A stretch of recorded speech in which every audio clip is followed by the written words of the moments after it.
Sumber daya manusia merupakan salah satu aset yang sangat penting bagi perusahaan. Oleh karena itu, perusahaan memberikan pelatihan untuk meningkatkan nilai karyawan agar siap menghadapi perubahan. Assalamualaikum warahmatullahi wabarakatuh. Kami dari kelompok 1 akan mempresentasikan materi yang berjudul Pelatihan Karyawan dengan dosen pengampu Ibu Nova Mardiana. Selamat menyaksikan. Perkenalkan, nama saya Muhammad Rahmat Wafa, NPM 060. Perkenalkan, saya Yoga Fernando Rahmat, NPM 061. Saya Xander C. Pradita dengan NPM ujung 066. Saya Hafiz Wahyu Saputra dengan NPM 069. Saya Sevan Afal Abdul Rashid dengan NPM 8075. Saya Emma Alfian Jamal dengan NPM 083. Nama saya Talia Yohana dengan NPM 090. Saya Adeline Livia dengan NPM 092. Saya Sabita Ulia dengan NPM 100. Saya Rizka Zakiana Faiza dengan NPM 113.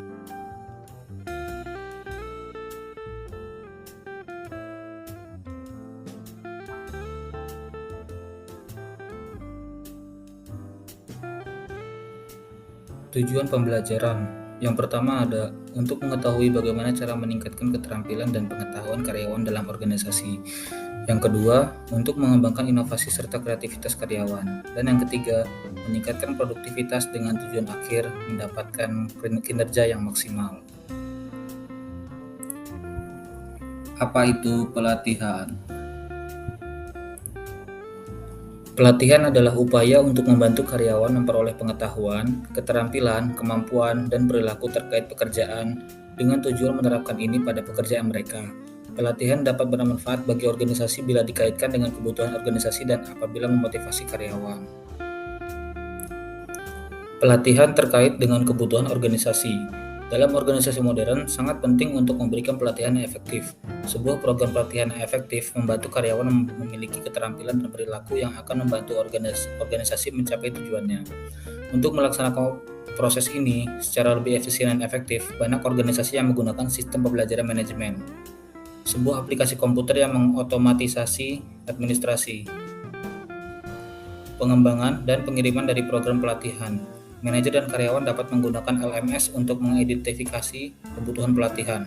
LMS dapat membuat program pelatihan tersedia secara luas dan membantu perusahaan mengurangi biaya perjalanan dan lainnya dengan memberikan pelatihan online. Sistemnya dapat dihubungkan dengan sistem manajemen kinerja organisasi untuk merencanakan dan mengelola kebutuhan pelatihan, hasil pelatihan, dan penghargaan terkait.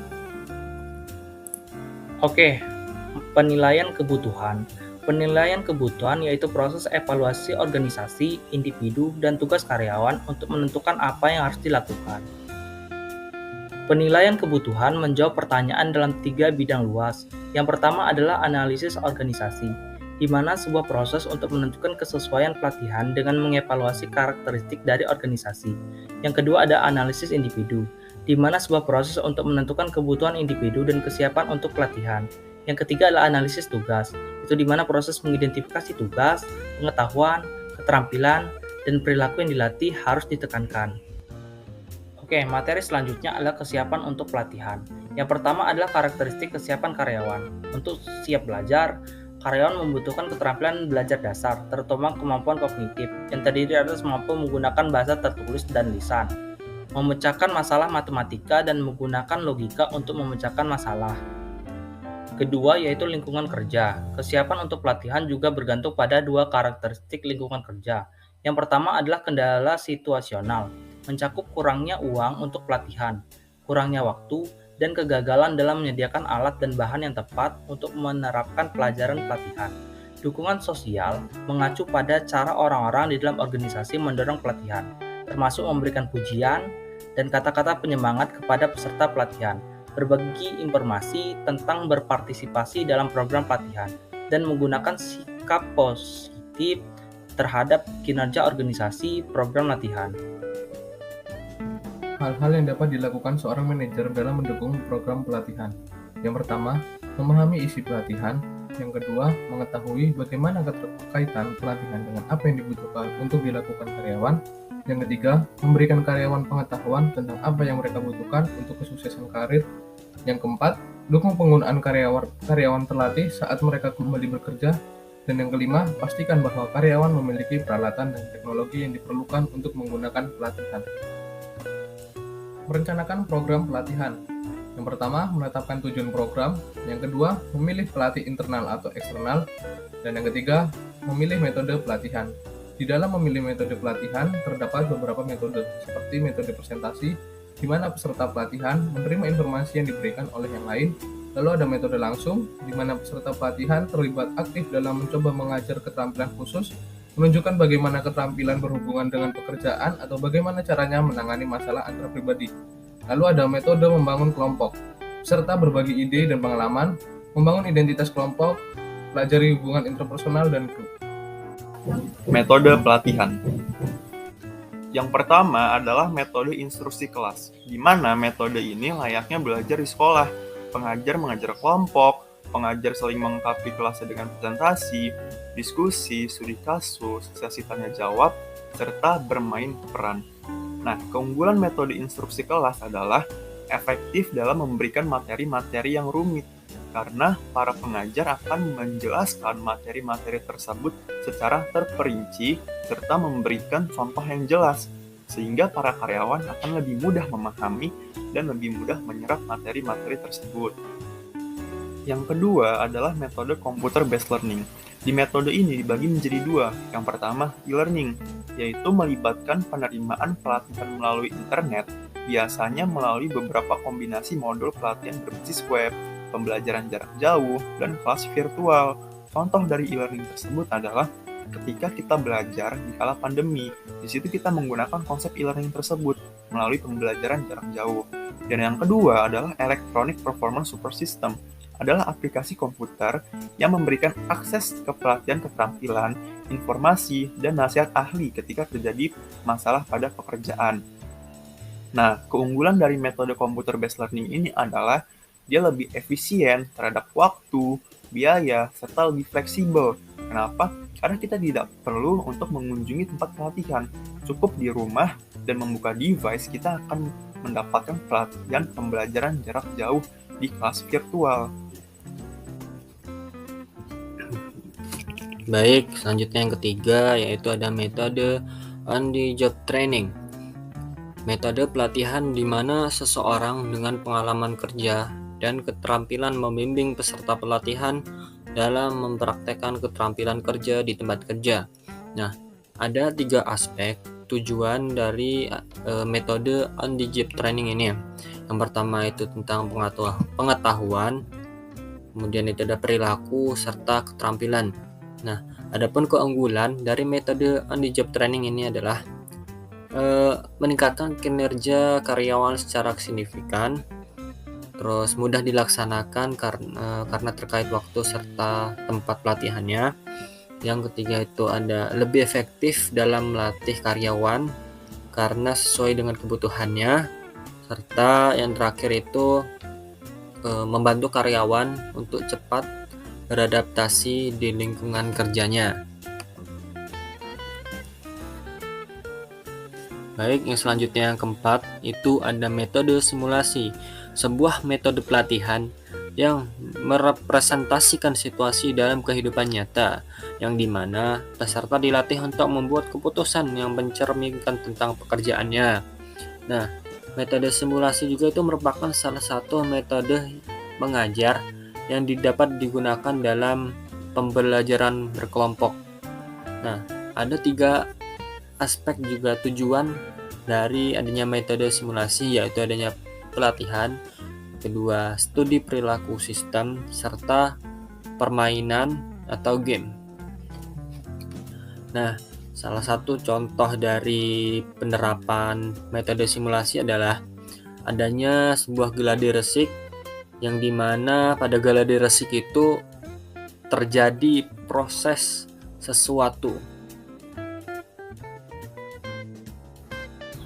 Metode selanjutnya yaitu metode game bisnis dan studi kasus, yaitu sebuah metode di mana para peserta diberikan sebuah kasus untuk dipelajari, lalu peserta diharuskan untuk mencari informasi, menganalisis kasus, dan juga membuat suatu keputusan yang tepat untuk kasus tersebut. Tujuan akhir dari metode game bisnis ini adalah untuk mencapai kemenangan dan mencapai tujuan bisnis yang diinginkan.